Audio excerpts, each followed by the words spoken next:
Arrays. We're going to continue that today, probably finish it up on Thursday, and then introduce just a tutorial on a debugging tool called GDB. Do keep in mind that next week you have your fall break, right? Monday and Tuesday off, so we won't have class on that Tuesday. You will have a reading due on that Wednesday because that's when everybody comes back. And then immediately after, on that Thursday, we'll have another midterm. It's going to be probably almost exactly the same format as the last midterm. We'll have some more details on that towards the end of the week, though. All right. So if you have any questions, remember that we are on YouTube. So if you have any, you can post the live stream there. So to recap from what we covered last time, if you want an array, you generally want to use a dynamic array. And a dynamic array means that you are using pointers, right? If you want an array, generally it's going to be an int star, a pointer to an array. Now we'll talk about this a little bit in more detail on Thursday when we finish up, but basically that's a pointer to a memory address to the first element in the array. If there are 5 elements in the array, the pointer is pointing to the first one, right? And then indexing allows you to go to the second one, the third one, the fourth one, the fifth one, etc. And because you start at index 0, right, it's basically a memory offset is what we'll cover on Thursday with pointer arithmetic. But otherwise, 0 is the first one, 1, 2, 3, 4. If the size has 5, then it goes 0 to 4, right? And initially, we started looking at static arrays, but we immediately saw that those were not enough. Because even a moderately large static array is not going to fit on the program stack. The program stack is limited to 8 megabytes. You would not be able to hold even, say, 2 million integers in an array.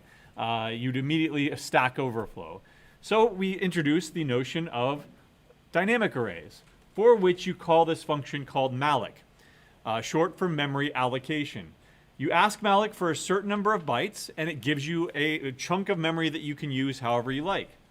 So to ask for a certain number of bytes, first of all, you need to know the size of the array. And because of bookkeeping, you generally need to store that in some variable. All right? And we'll see that in action today when you actually pass an array to a function. You also need to tell that function how big the array is. How is it going to iterate over the elements in the array otherwise? There is zero way to tell from just simply the pointer how big the memory address is, right? Or how big the memory chunk is. So let's go ahead and create enough room here for 100 integers. Now, if I just ask for 100, I am asking for 100 bytes. Is that going to fit 100 integers that are each of 4 bytes? Nope. So I need to multiply this by 4. No, what's a better way of doing this to determine the number of bytes that an element takes? Yeah. Size of, right? And then you pass in the type of variable that you're trying to create. If it's a double array, then you would be double, right? Now, it gives you a generic void pointer. It's just a raw memory address. That memory, that memory, that memory. You need to treat it as an integer array. You cast it as an integer array, right? And when I say integer array, I mean int star, a pointer, okay? Once you've done that, you can use it however you want. Use the array however, ... Once you are done with it, what should you do with it? Make sure that you clean up after yourself. Give it back to the operating system so that it can be used for other purposes. What was that function called? Free it. We free the array, right, to make sure that we have no memory leaks. Right? So to recap memory management, once you allocate a chunk of dynamic memory, you can use it however you want in a program, right? Do not go beyond the bounds of, if you have 100 integers, don't go into the negative indices, don't go into 100 and beyond, right? That's undefined behavior. Once you're done with it, you clean it up. You can free up memory in a function, memory and give it back to the operating system for use by your program or other programs or whatever using the free function. Right? You simply pass the pointer of the dynamically allocated memory to the free function, and it knows how to do it. It takes care of it. What you do not do, you don't double free it. For example, if I freed it twice, right, that would result in corrupted memory. You can't free something more than once. Right? It doesn't belong. Once you free it, it doesn't belong to you anymore. You gave it back to the operating system. Freeing it again is called a double free, right? Not the type double, like a floating point type, but you're freeing it twice. You can't do that. Don't free your stack. For example, what if I were to try to create a static array here, int primes, right, is equal to 2, 3, 5, 7, what's the next prime? 11, 13. I'll just leave it like that. What if I tried to free the primes here? What am I doing? I'm freeing my own stack space, right? I kind of need that, right? If I have a function that calls function that calls function, that's where the stack frame creates stack frame on top of stack frame. If I free up this memory, I'm basically corrupting my own program here. And when I compile with a wall flag, at least the compiler is smart enough to see this and say, don't do that, right? Demo.c. Right? Free is called on an unallocated object primes. You don't do that. You only free stuff that you get back from malloc. Do not free static memory like this, right? Don't free null or invalid memory addresses. If you try to do that, you're going to get the same Bret Hart issue where you get hit upside the head because that memory doesn't belong to you. You can't free something that you don't own. Yeah?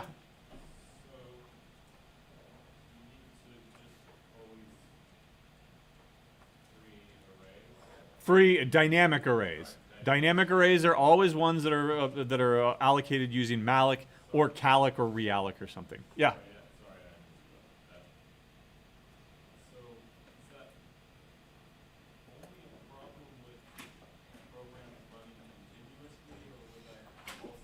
So generally, if you allocate something in the main, you can let the program clean it up. That's not going to be a big problem.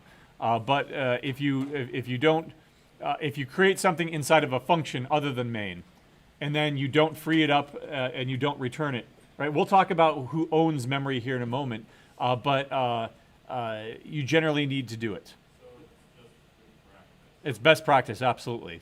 Yes, always. Right? So don't try to use an array after you've freed it, right? So let's go ahead and get rid of this garbage. Don't do that. Don't do that. Once you free it, don't try to use it. If I try to say array is equal to 42, right? I'm probably going to get away with that, actually. I imagine I will. Yep. Let's try to print it. Printf, set the first to %d and the line, array sub 0, right? You've already freed it. I'm pretty sure I'm going to get away with this, too. Yep. And it's going to say that, oh, that's perfectly fine, right? It's not apparent at all that there was an error there, at all. But if I were to use, say, a tool called, what was it again? Valgrind. Then it would come back with, nope, you've got some invalid reads or writes here. Two errors from two different contexts here. Invalid read of size 4, where on line 16, right? Why? And then up here on line 15 as well, invalid write, right? On line 15. Why? Because it's already been freed. You gave it up, you gave it back, you can't use it. If you need to use it after you've given it back, you shouldn't have given it back, right? All right. Always remember to free your memory when you're done with it. Failure to do so may result in memory leaks. All right? It's still best practice to do so. Question online here is, does n times size of int means n times size of int? Yes, it does. And then the second one is, are there other uses for using malloc other than using it for dynamic arrays that we've learned so far? Yes. Later on, when we get into structures, you're going to create dynamically allocated structures, and you'll need to use malloc there to allocate memory for your structures. Right? Malloc is used for anything where you need a chunk of memory. What you use that chunk of memory for, that's your business. Right? All right, so let's start talking about arrays and functions here. Sorry, over there. All right. You can pass arrays to a function and have that function process it, the data. Right? You can return arrays from functions. Right? You do all of this through pointers. All of this is done through pointers. In other words, pass by reference. You do not pass an array by value, right? Well, you can't, right? We've already seen what happens when we have a large array of, say, 2 million integers. That's going to be 8 megabytes. 8 megabytes, passing that by value, copying that, and putting that on the program stack so that another function can use it, that's not going to be possible. Your program stack is limited to 8 megabytes. When you overflow that, you're done. It's and the program dies, right? So you need to pass things by reference. In other words, you're going to pass a pointer to the function that says there's this memory location over here that contains an array. Go ahead and use it however you want. Also, when you pass an array to a function, you need to tell it how big it is. Right? Otherwise, there's no way to tell. If I just gave you this array and said process it, like add up all the stuff inside that array, there's no way for you to even write a for loop to do that because you don't know how big it is. Right? You know where it starts, but you don't know where it ends. So let's go ahead and get into it immediately here with, say, an example. Let's go ahead and create that primes array again. Int n is equal to 8. That's going to be the size of my array. Int primes array is going to be 2, 3, 5, 7, 11, 13, 17. Did I miss any? And 19. There we go. I want to count them all up. All right. So let's write a function that sums the elements in an array. I don't know. Did we do this before? Really briefly? If not, if so, let's do it again. Right? You're going to do it. I think we give this to you in your lab today. Right?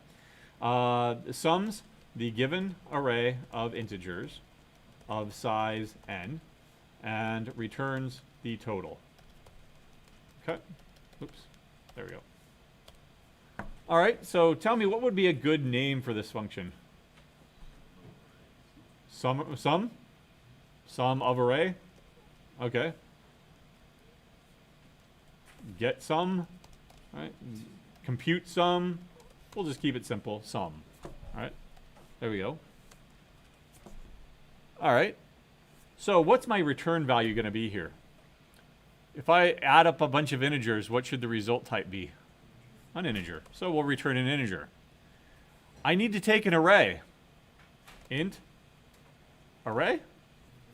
That's one value, right? So if I pass an array, I am passing a pointer, a memory location.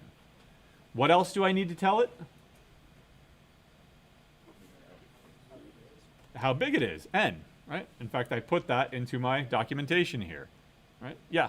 Is n a valid variable name? Yeah, it's usual. I would agree with you. It's not as descriptive as it could be. Size of array, right? That's a little bit better.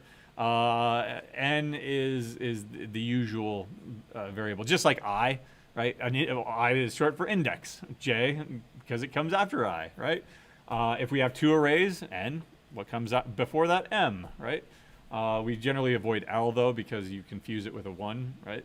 So we'll go ahead and go with N here. But if you want to be more descriptive, go ahead and go for it. All right, I just need to iterate over this array. For int I equals 0, I is less than n, I plus plus, an idiomatic for loop that runs over the elements of an array. And let's add into a total here, plus equals the ith element in the array. Well, that means I need a variable called total, right? Int total is equal to, or leave it like that. And spoiler, I already told you what I'm going to ask is what's wrong with this, right? There we go. What's wrong with this? You do know what n is because it was given as part of the parameters here. Right? Oh, no, never initialized. Yeah, total. What value is in total right now as of line 12? Who knows? Garbage, dead beef, whatever. Probably 0, but we need to make sure explicitly that it is 0. Okay? Down here, how do I call this function? Int total is equal to, what was it, sum of, how do I pass in primes? How do I pass in n? So remember that it requires a pointer here. If we had a regular old variable, how do I take a regular old variable and turn it into a pointer variable? Ampersand. That's that thing that you put on your post-it note or that you have your cheat sheet with, right? I don't really have a regular old variable here, though. I have an array. An array is already a pointer, primes. You don't need to put an ampersand in front of it. You don't need to dereference it. You don't need to do anything with it. In fact, here's a secret. By putting the square brackets here, that's actually syntactic sugar for dereferencing it. So you're jumping to a memory location and letting the compiler do all the math of pointer arithmetic for you. We'll talk about that on Thursday, though. Right? Now I also need to pass in the size of the array. So let me print out this result.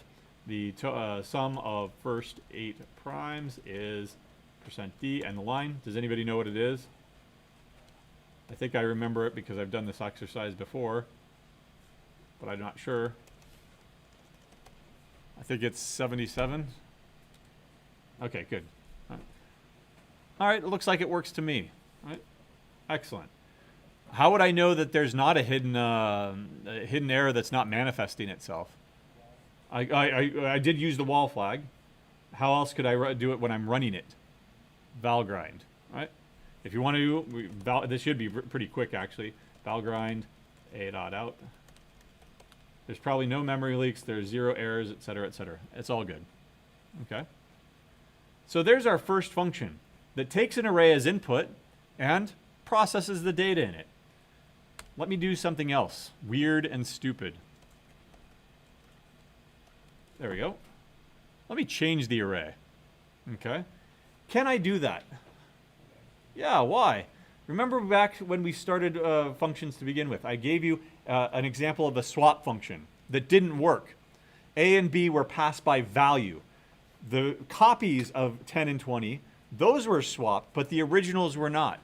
We fixed that problem by introducing pass by reference, where I give you pointers to the elements so that you can actually swap the originals. I'm giving you a pass by reference variable here. Changes to it are reflected in the main function here. Just to prove it to you, let's write one more function here. Void print array. And it takes int star array and int n and prints it out to the standard output. For int I equals 0, I is less than n, I plus plus, printf, %d, space, there we go, and array sub I. After that's all done, at the very end, I'll go ahead and print the end line character here. Right? You can make it all fancy and put in square brackets if you want, do whatever you want. But let me just go ahead and show you really quick here that before we call it, it's full of those primes, 2, 3, 5, etc. Primes and n. But after we call it, all those changes that we made them all 0. Does it sound like we should be doing that? No. Why would you do something like this to begin with, right? I'm going to give you an array. You're the sum function now. I'm going to give you the array, and I'm just asking you to sum things up. Did I ask you to also erase all my data and 0 it all out? No, but you did, right? Here's an introduction of a new keyword. It's not a new keyword. You've seen it before, but it's a new use of an old keyword. Const. What did const do again? Make it so that you can't change it, right? Made a variable. If you make a variable const, that means that it's a read only. You set it once and then you can never change it again. Like pi would be an excellent example of a variable that is not a variable, it's a constant. That's what const is short for. It's const, right? Constant const. Okay? By doing this, I'm not even allowed to compile. Because what I've done is in the sum function here, I've said, I'm making a promise here, right? It's a pinky promise actually because there are ways around it, right? I'm making a pinky promise here that I am not going to be changing the contents of this array. The compiler says, wait a second, you made that promise and then you broke it on line 15. That's an error. It's a read-only location and I am not going to allow you to do this. Once you remove it, then you're able to compile. So if you're ever using functions and arrays and you're not going to be making changes to that array, you can make that promise by putting const in front of it. The print array also doesn't make any changes, right? So we'll put const in front of that as well. So the const keyword can be placed in front of an array parameter to make the promise that no changes will be made to the contents of the array. Right. Static is a little bit something different, and we don't cover the static keyword here necessarily. Right? Okay. Let's write another function here. Let's write a function that actually returns an array, right? You can always pass an array to a function. You can always return an array to a function. In fact, we already know one function that does that, malloc. Malloc returns a generic void pointer that you can use as an array of any type. Let's make this will be a toy example, but let's make another function here that creates an array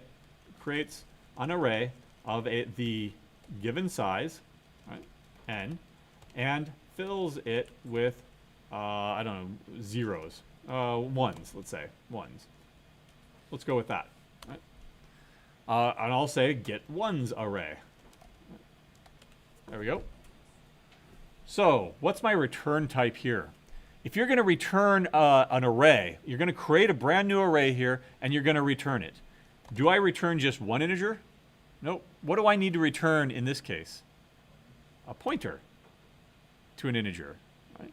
And it's not just one, right? Because implicitly here, I am going to be creating an array of a certain size and give you a memory location at the beginning of it that points to the start of that array.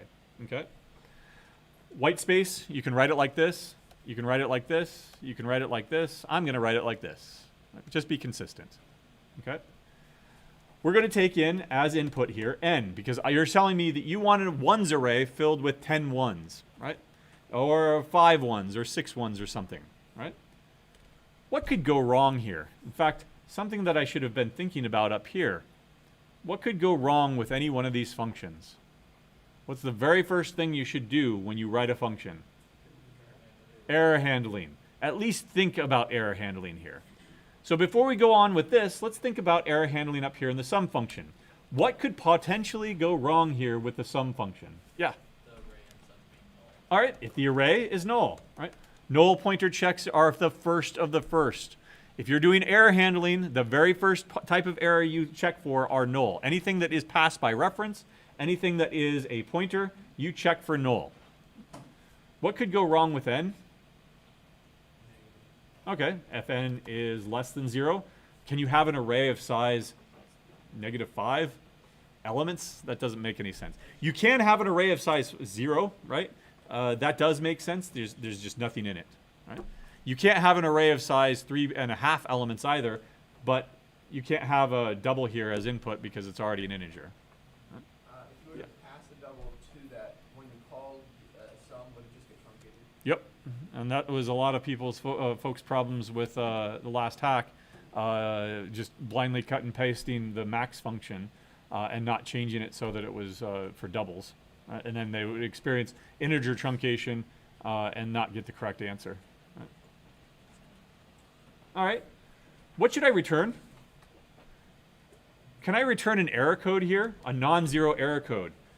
Remember, what is the function return expecting? The sum of all the elements. What if the sum of all the elements is 1? How do we distinguish between whether or not it's an error code versus, well, the sum is actually 1? Yeah? Well, I guess you have to define I'm forgetting. An enumerated type, right? The problem is if I return 0, right, then, well, it was just a bunch of zeros, right? Yeah.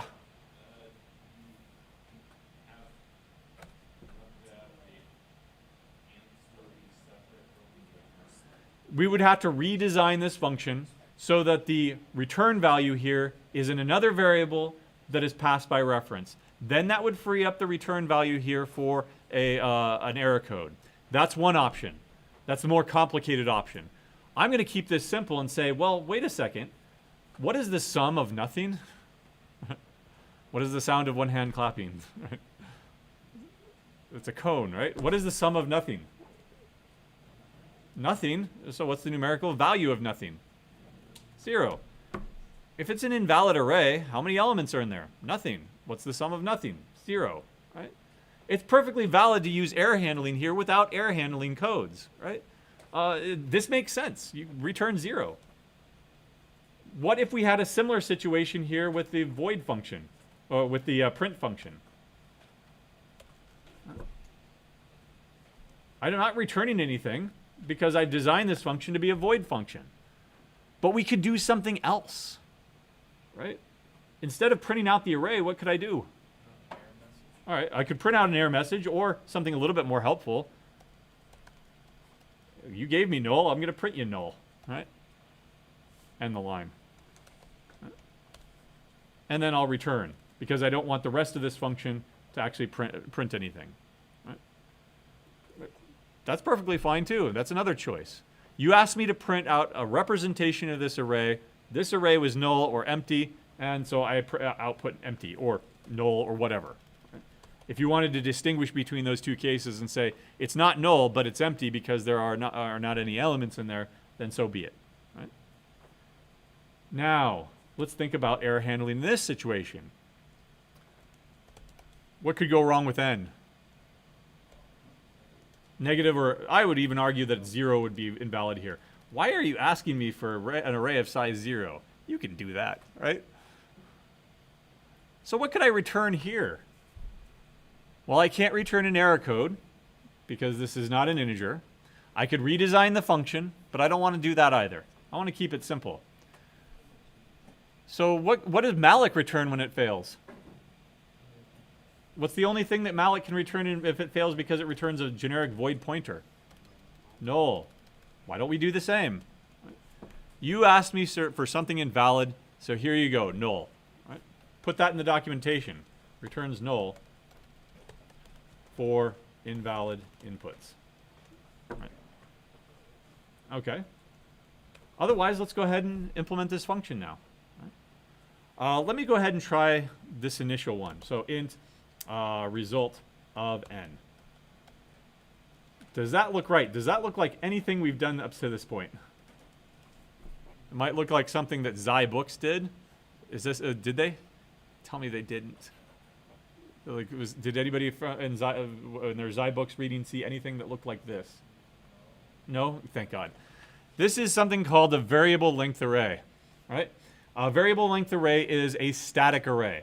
For example, if I create an array of size 8, right? You can do the same thing, but with a variable here. That's going to create it on the stack. Can I return this result? No. Why can't I return this result? Where does it live? It lives in the stack frame that belongs to get1's array. Get1's array returns back to the calling function. What happens to this stack frame? Goes away by being popped off. That's its home, right? That was that's where result array lived, right? It is now goes away because the entire stack frame has gone away. Right? I can't return this. In fact, hopefully, the compiler will come back to this. Function return will catch this. Excuse me. Function returns the address of a local variable. You can't do that, right? I mean, you can, but you're not going to get correct results. You're going to get garbage results. So, no, you cannot return static arrays. Let's make that observation. Right? You cannot return static arrays from a function. Right? They are destroyed when the stack frame is popped off the top. Right? They're destroyed. They're not available. Again, always, always, always use the WAL flag. Right? It'll catch basic stuff like that. Okay? So we can't do that, but we can do exactly what we were doing before and create a dynamic array. How do we do that? Int star result. I make a call to, what was that function again? Malloc. Right? And I tell it how big of a space I want. I want n integers, and each integer is of size int. Okay? And make sure to typecast it. If you want to see an interesting discussion on this, I think in my book I've got a citation of the, I think it's a Stack Overflow debate back and forth of you should do this or you should not do this. And there are good arguments back and forth, but the ringer here is that you should do this because it makes it compatible with C++. So if you are ever in an environment where you've got a mixture of C and C++ and you don't do this, it will not compile. Right? And frankly, that's a lot of environments where you're using a mixture of C and C++. In fact, a lot of environments, you'll be mixing a direct assembly code that you're writing along with C and along with C++, right? A whole mixture of stuff. And everything needs to play nicely together. All right, if I just return this, am I going to get the result that I want?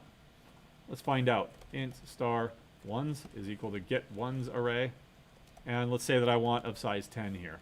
Let me put that in a variable, actually, called m. Right? And then I can print it out and see if I end up with a bunch of ones. Am I going to? No, because I never actually, wrote the code that does that. I end up with a bunch of zeros, but just by chance. Right? Again, it could be garbage. It could be dead beef. If you want to initialize this stuff, you need to do it explicitly. For int I equals 0, I is less than n I plus plus, initialize each value of result to 1. Oops, really off. There we go. And now when I compile and run, I will get those ones. 10 ones. Nice. One last example here, and it's going to be more complicated than anything we've done up to this point. Let me describe what I want. This function takes an array of integers of size n, right? So anytime, Val, you write a function where you're taking an array, immediately the pattern that you follow is const int star the array as well as the size of the array, name it n or a more descriptive variable, right? That's just, should be automatic. Just like it should be automatic to write a for loop to iterate over the array, right? This function takes an array of integers of size n and creates and returns a new array containing only the even values from the original array. In your documentation, sometimes it's good to put in examples. Example. For an input of, say, 5, 6, 8, 9, 2, 3, 4, 1, 0. There we go. We'll return. What should it return? Is 5 going to be in there? Nope, it's even. Or it's odd, excuse me. We only want the even ones. 6, 8, 2, 4, and 0. 0 is even, right? It is divisible by 0. When you divide 0 by 2, you can do that. You're just dividing by 2. The remainder is 0. So give me a name for this. Get evens is good, right? What type am I going to return here if I'm returning a brand new array? What did we do up here? We returned a int star, a pointer. Right? Now I'm going to take as input, again, this should just be what you spit out immediately, const int star array and int n as the original values, right? And I'm going to have to produce this brand new array. Okay. So I'm going to have some sort of a result, int star result, and I'm going to have a return result. Okay. So what's the very first thing that I should concern myself with any time that I write a function? Error handling. I'm going to leave that as a to-do. You do it. Right. Otherwise, let's outline what we're going to do here. Right? So iterate over the array, ARR, and if the element is, and if the ith element is even, add it to the result array. Okay, that means that we need the result array up here. Okay. That's all well and good. How do I do that? Iterate over the array. That's the idiomatic for loop, right? For int I equals 0, I is less than n, I plus plus. How do I check if it's even? If the ith value is even? Mod 2 is equal to 0 with a remainder of 0. All right, even. Add it to the result array. Okay. Result of something is equal to array sub I. All right. We'll come back to that. Question mark, question mark. How do I add it to that array? First of all, what do I need to do? Is this is this array? Is this a valid array right now? Nope. All right, fine. So that's actually my second step. Let's come back. We're whiteboarding here, right? We are outlining stuff. We're realizing, oh, we need to do something else. So we insert something before that, right? If I were to do this up on a whiteboard instead, I'd be able to write stuff down and move stuff, erase stuff, right? I'm just doing this on the screen right now. Right? You might want to consider using whiteboards going forward. Right? Or a piece of paper if you're sitting at a desk with another person. That's whiteboarding too, right? This is technically whiteboarding. It's just that I'm coding it instead of writing it down on a piece of paper. I need to initialize the result array, ... So I need to call malloc. And I need to tell it how big it is. It will return a generic void pointer that I want to cast as an int star.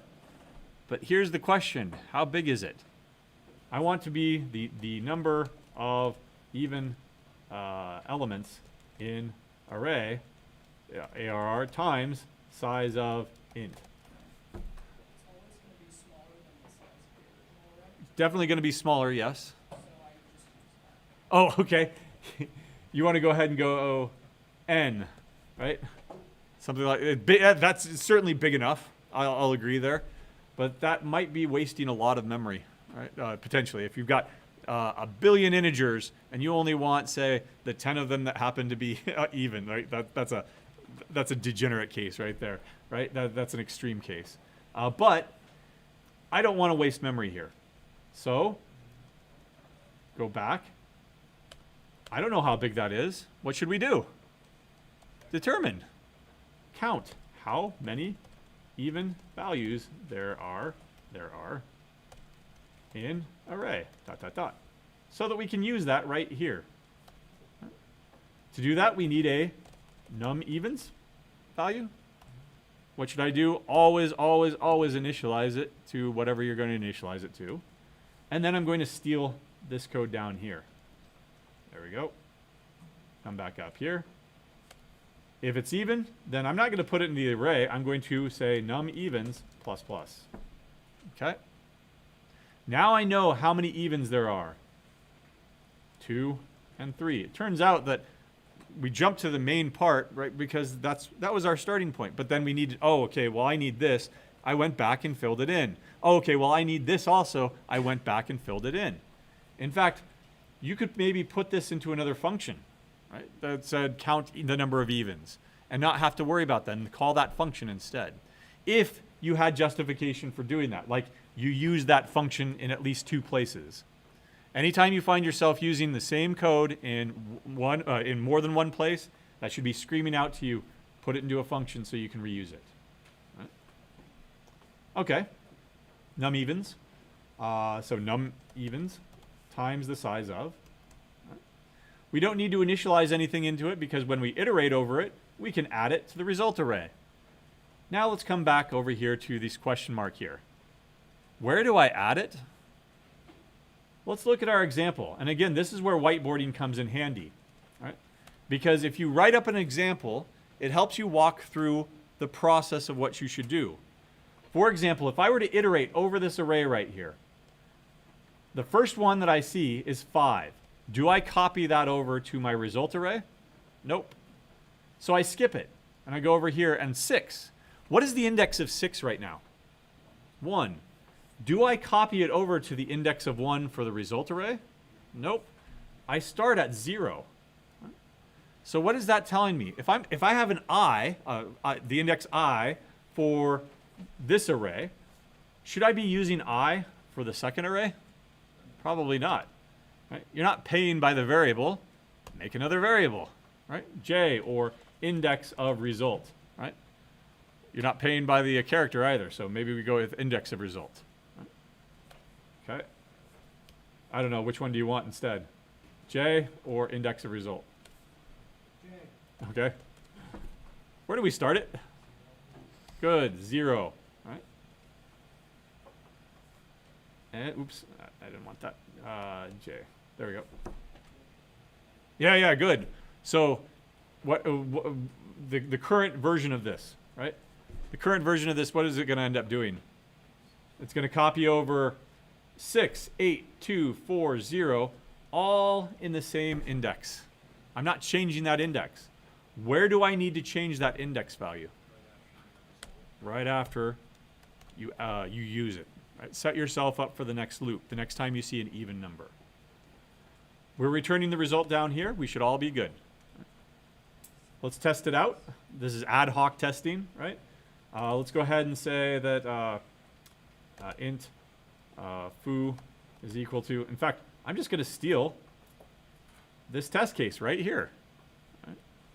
And it's part of the, I wrote it out as part of my documentation. Let's make sure that it works on that one example. Right? Int lmn op qr s maybe. How many things are in here? 9. Actually, size of foo. There we go. Call it what it is. There are 9 things in there, right? Yep, there we go. And I want to, what was it, filter, or what did I call it? Get evens. There we go. Get evens, foo, and size of foo. There we go. And int bar, or I'll just call it bar here. Actually, no, let's call it evens, because that's what it is. All right, now I need to print array. I want to make sure that it worked. Evens. Uh-oh.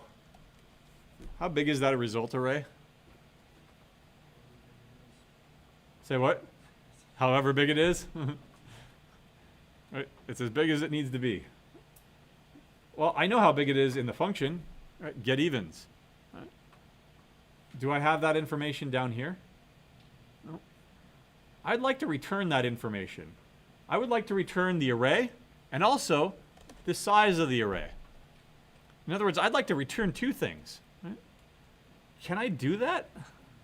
No, there's not a programming language that I'm aware of at all that violates the rules of mathematics. Can you have a function in math that returns 2 values? Nope, that'd violate the vertical line test. Right? Python gets close to it by allowing you to return a tuple natively.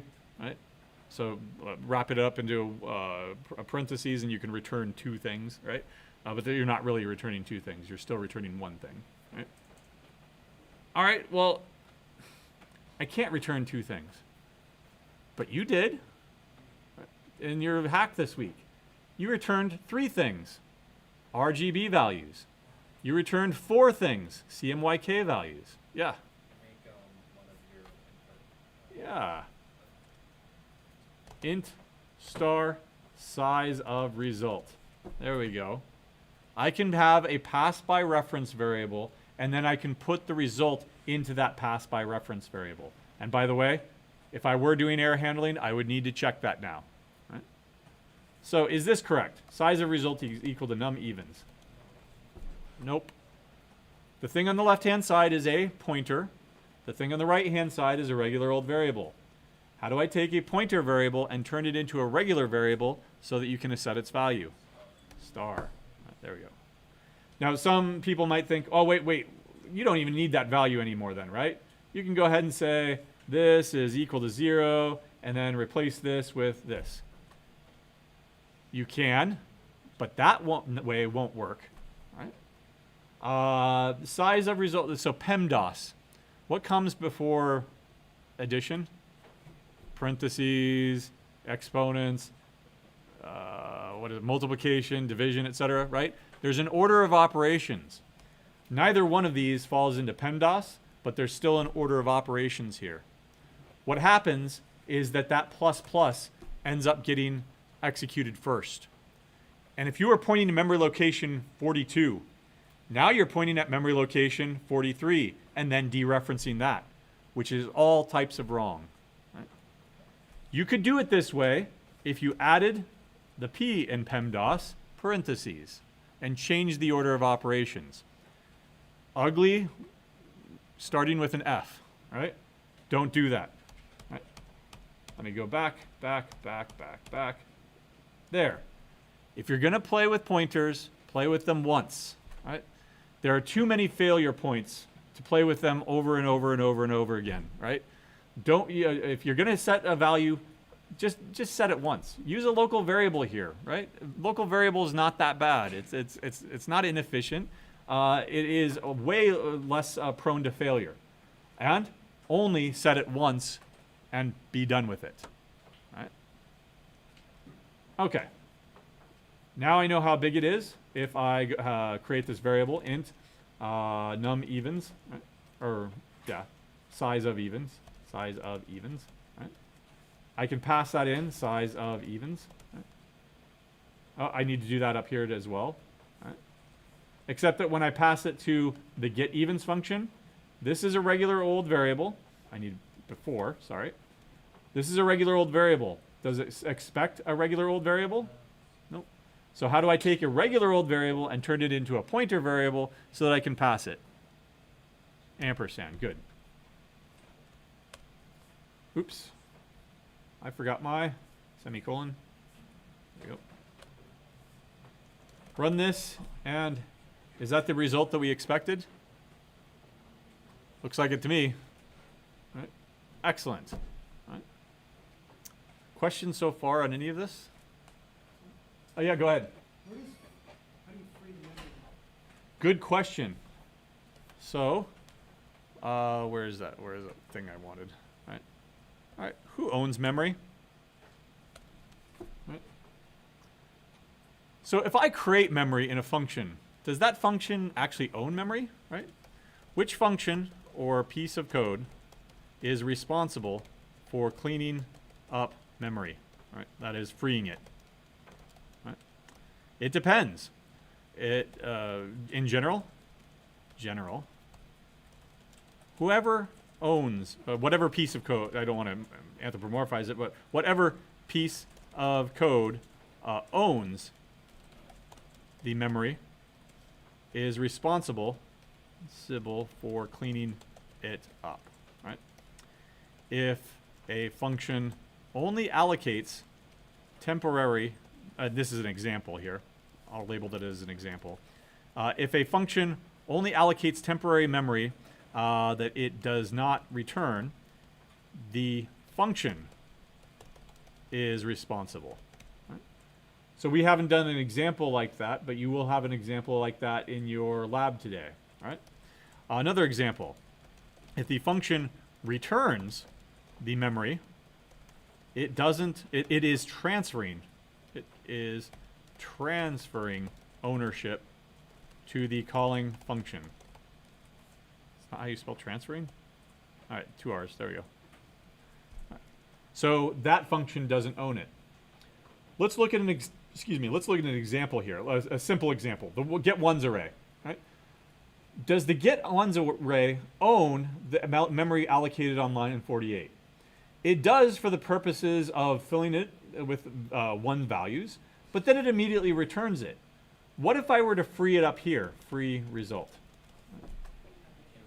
Yeah, then you can't return it, right? You build it, and then you trash it, and then you return it. You can't return it if you've trashed it already. Right? So this is wrong. You cannot return it, right? ...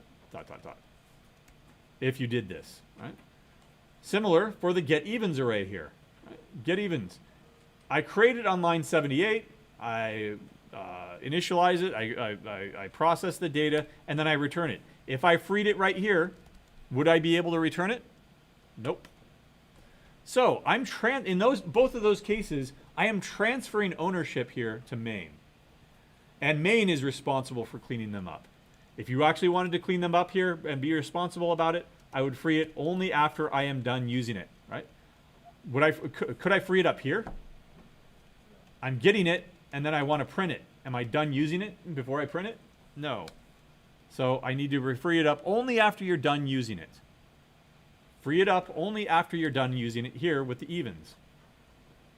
If I ran valgrind on this, it would come back as no memory leaks possible. Valgrind. There. All heap blocks were freed. No leaks are possible. Wonderful. Right? But if I tried to do anything like this before over here, free result. Right, there we go. GCC. I'm not even going to run it through Valgrind here because I'm sure that I hope I'm going to get a segmentation fault out of this, and I do. In fact, I get a double free. I get non-sensory results because I freed it, and then I get a double free here when I try to free it back up in main down here twice. So, nope. Good question. So, who's responsible? Whoever is responsible for it, right? And that could just be a question of you need to follow through the code. It's created here and then passed to that function, and then ownership transfers to this function, and then we don't use it at any point after that. Well, that's where you need to free it up. Okay? All right. One last thing for today. We didn't do multi-dimensional arrays yet, did we? 2D arrays? Okay. Let's jump down here then. All right. Multi-dimensional arrays.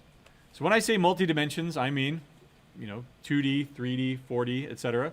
Regular arrays are 1D arrays, right? One-dimensional.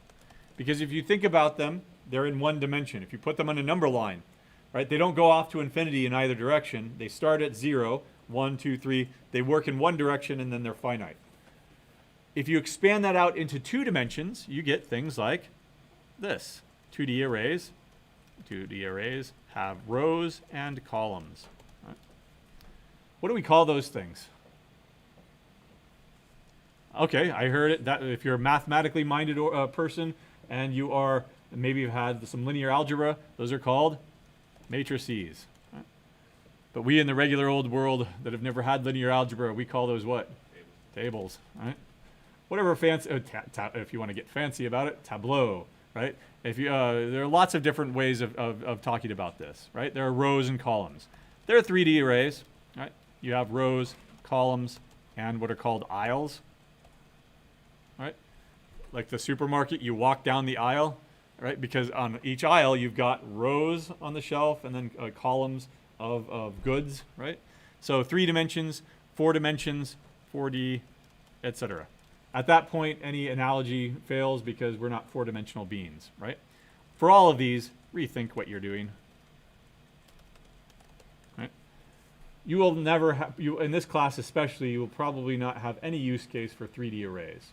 Right? Instead, you will have plenty of use cases for 2D arrays. Right?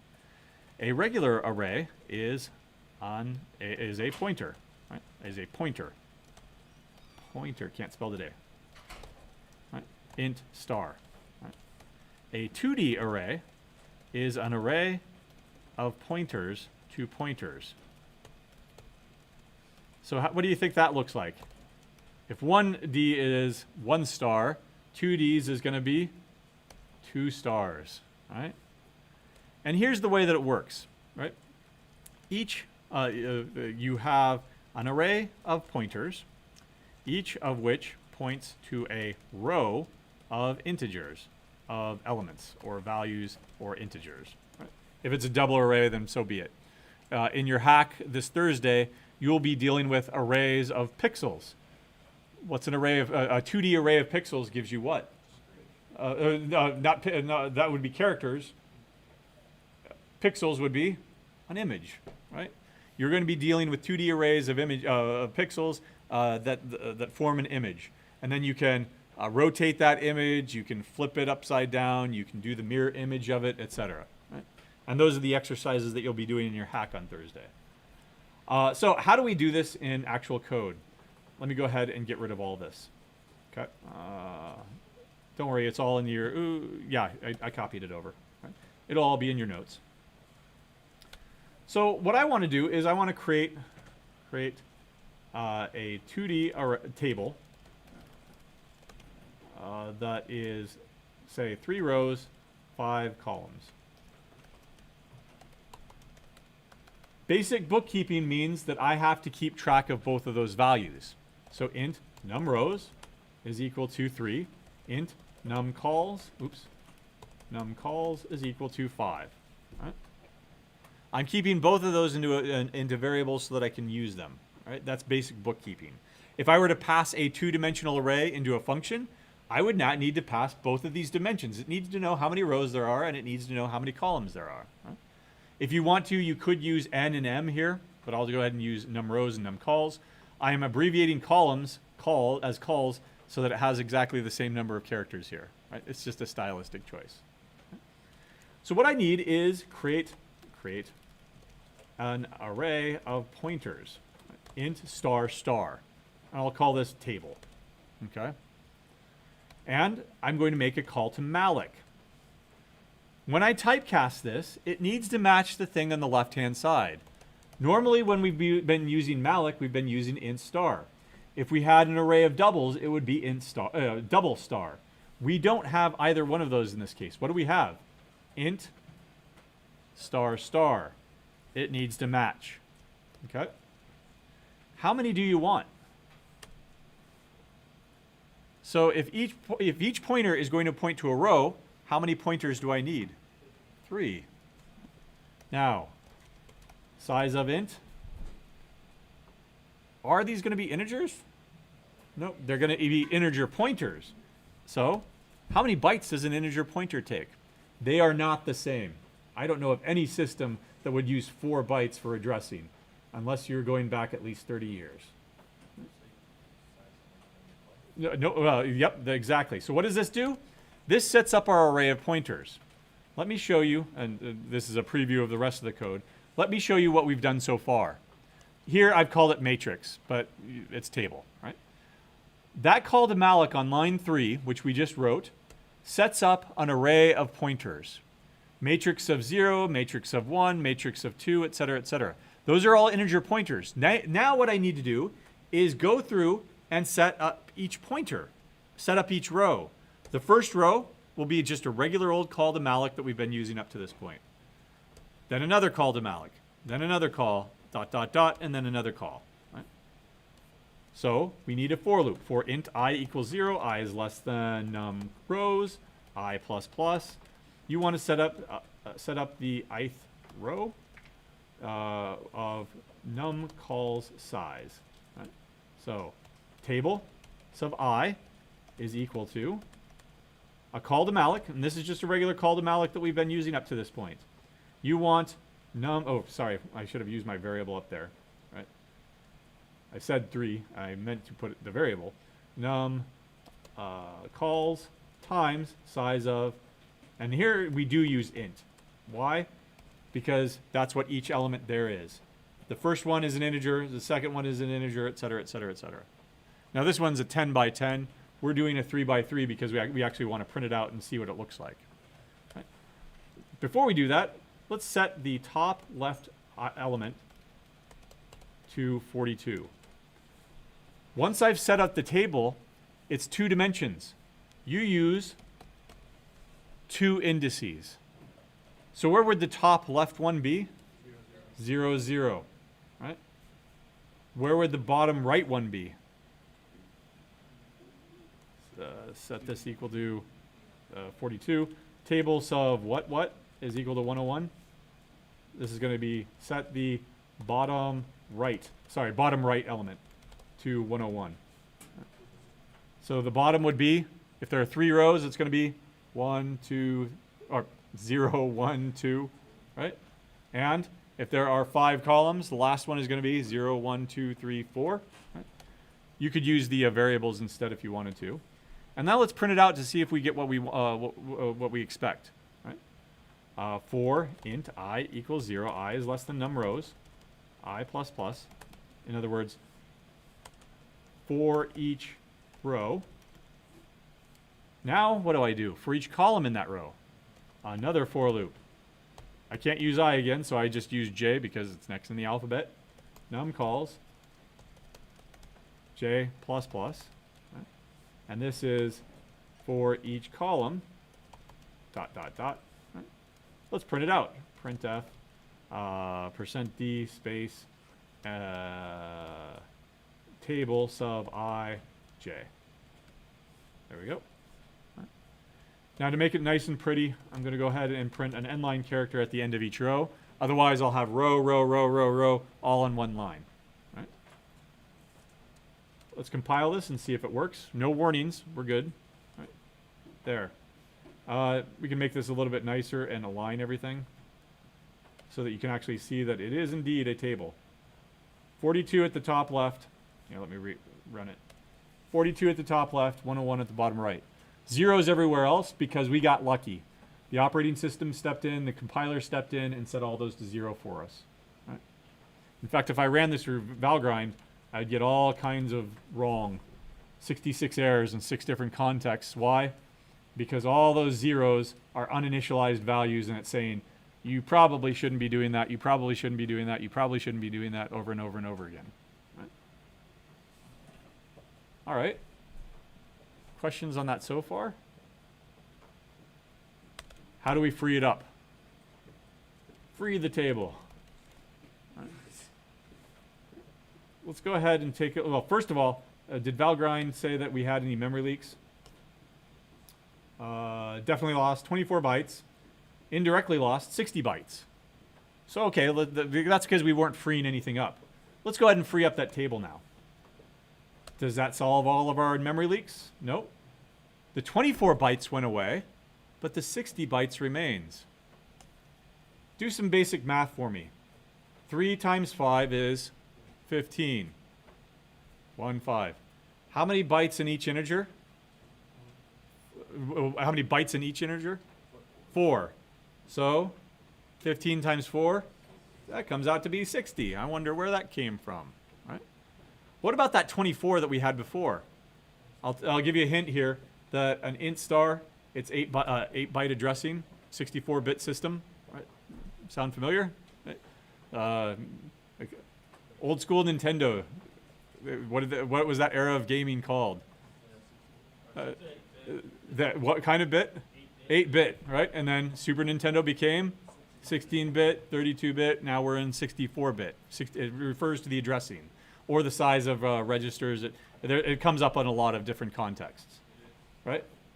24 bytes, right? 1 for each row. We're only freeing up the table here. In other words, we're freeing up this part right here that I'm circling, right?